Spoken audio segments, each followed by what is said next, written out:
दोस्तों नमस्कार, स्वागत है आपका 4 PM पर। मैं हूं आपके साथ अदिति।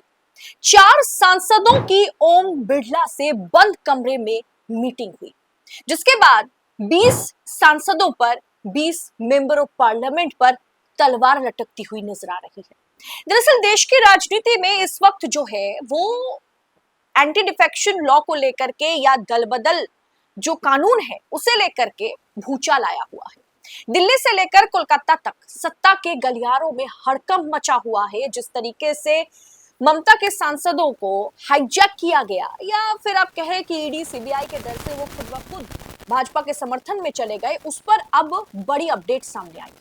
एक तरफ जहां मोदी सरकार संसद में ये जादुई आंकड़ों के जुगाड़ में जुटी हुई थी, वहीं दूसरी तरफ तृणमूल कांग्रेस यानी टीएमसी ने एक बहुत बड़ा दांव चला है। दरअसल ममता बनर्जी ने 20 बागी सांसदों की सांसदी पर जो तलवार है उसे लटका दी है।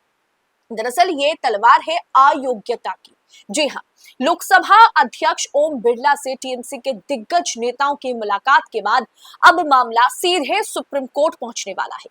क्या मोदी के समर्थन में खड़े 20 सांसद, जिसमें से 3 ने कहीं ना कहीं दूरियां बना ली है, लेकिन फिर भी मैं कहूंगी कि 20 ऑफिशियल बागी सांसदों की क्या कुर्सी जाने वाली है? क्या सुप्रीम कोर्ट में टीएमसी पेश करने वाली है ऐसे सबूत जिससे बागी गुट पूरी तरह से बेनकाब हो जाएगा? और सबसे बड़ा सवाल कि क्या दिल्ली के साथ साथ बंगाल में भी बागियों का किला जो है वो ढहने लगा है? दरअसल संसद का मॉनसून सत्र जो है वो खत्म हो चुका है, लेकिन राजनीतिक घमासान और तेज हो गया है। तृणमूल कांग्रेस के 20 बागी सांसदों की मुश्किलें जो है वो अब किसी भी वक्त जो है 2x यानी दोगुनी हो सकती है। ममता बनर्जी ने बागियों के खिलाफ आर पार की लड़ाई का मन बना लिया है। हाल ही में टीएमसी के वरिष्ठ नेता अभिषेक बनर्जी, सौगत रॉय, कीर्ति आजाद समेत 4 सांसदों ने लोकसभा स्पीकर ओम बिरला से मुलाकात की। और दोस्तों ये मुलाकात जो है वो काफी महत्वपूर्ण है, क्योंकि इस मुलाकात में मांग की गई है कि पार्टी छोड़कर एनसीपीआई में शामिल हुए 20 बागी सांसदों के खिलाफ दायर अयोग्यता याचिकाओं पर जल्द से जल्द फैसला लिया जाए। दरअसल दोस्तों ममता बनर्जी की जो पार्टी है, जो अभी ममता बनर्जी के पास है, जितने भी सांसद उनके पास है, ममता बनर्जी की टीएमसी का आरोप है कि ये सांसद सिर्फ 2/3 बहुमत का हवाला देकर के दल बदल कानून जो 10th शेड्यूल है उससे बच नहीं सकते। अभिषेक बनर्जी ने साफ अल्टीमेटम दे दिया है कि अगर तय समय सीमा के अंदर लोकसभा अध्यक्ष इस पर कोई संवैधानिक कदम नहीं उठाते हैं तो पार्टी अगले 7 से 10 दिनों के भीतर सुप्रीम कोर्ट का दरवाजा खटखटाएगी। यानी ये मामला अब सीधा सुप्रीम कोर्ट पहुंचेगा। सुप्रीम कोर्ट में टीएमसी ऐसे दस्तावेज और सबूत सौंपेगी जिससे इन सांसदों की जो अयोग्यता है वो लगभग तय मानी जाएगी। अगर इन 20 सांसदों की सांसदी जाती है तो ये सीधा झटका जो है अब जानते हैं कि एनडीए के लिए होगा। दोस्तों इन बागी 20 सांसदों में से खबर आ रही थी कि 3 सांसदों ने अलोंग विद यूसुफ पठान ने, उनके साथ और 2 जो मुस्लिम सांसद हैं उन्होंने दरकिनार कर लिया है एनसीपीआई से। सरकार जहां आगामी सत्र में कई अहम विधायकों को पास कराने के लिए 360 के जादुई आंकड़े की फिराक में थी, वहीं अब अपने 319 के आंकड़े को बचाना भी मुश्किल दिख रहा है। अब जानते हैं कि इस बार भी मॉनसून सत्र के दौरान कई महत्वपूर्ण जो विधेयक है, जो बिल है, वो संसद में पास होने के लिए लंबी कतार में वो बिल्स जो है खड़े थे।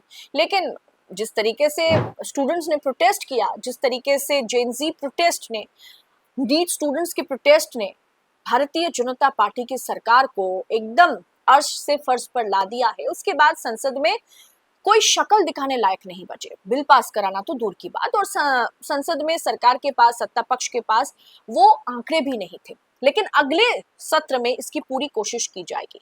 अब बागी गुट के 3 मुस्लिम सांसद पहले ही पाला बदलने की बात कर चुके हैं, जिससे बागियों का 2/3 का गणित वैसे भी संकट में है, जिसके चलते उन्हें और उन पर जो दलबदल कानून है, एंटी डिफेक्शन लॉ लागू होगा और उसके बाद इनकी सांसदी जाएगी।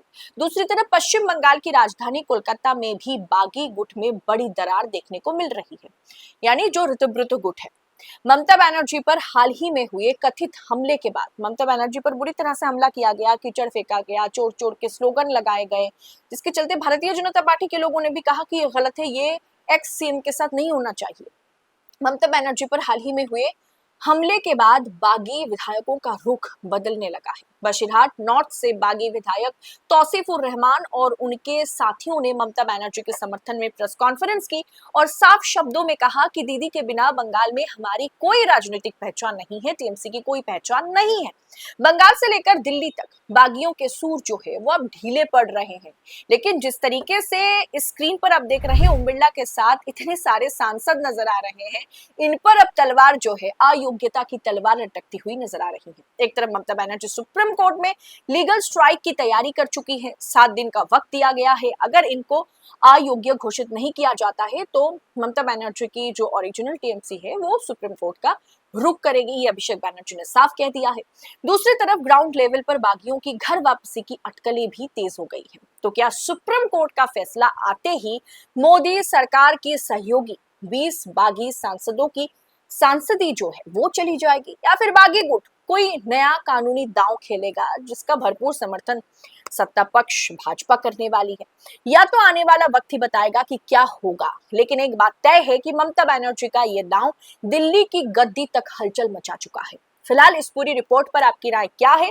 और ममता बनर्जी ने जैसे ही कहा कि 7 दिन के भीतर हम सुप्रीम कोर्ट जाएंगे, अगर इनकी सांसदी आप बर्खास्त नहीं करते, इन्हें आप अयोग्य घोषित नहीं करते हैं, तो अब we will see you in the court.